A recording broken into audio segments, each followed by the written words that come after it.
Ako'y probinsyanong dukha, ang dumayo ng Maynila. Ang naging kapalaran, isang kahig, isang tuka. Ang una kong trabaho'y talagang nakakahiya. Ang istambay ko'y laluman na mumulot ng kandila. At yan ako ay umasinso sa kandilang inipon ko. Ibininta ko sa Binondo, nabili ng tig-8 ang kilo. Ay hirap pala ng negosyo na pinupulot sa may sementeryo.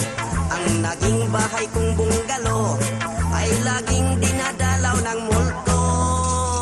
Aray, kahit saang kwarto ako matulog, pintuan ko'y laging kinakalabog. Mga multo ay pumapasok at sa akin nakapalibot. Ang ginawa ko'y tumalo na tumakbo hanggang nakarating sa meritero. Buti hindi ako inabot. Pagbibili ko na lang itong bahay na ito, ay nagkakatakot eh.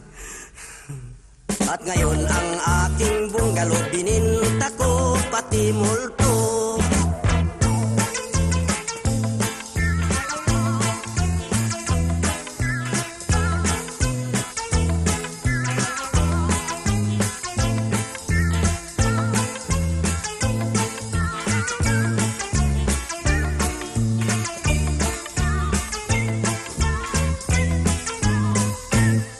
At yan ako ay umasinso sa kandilang inipon ko.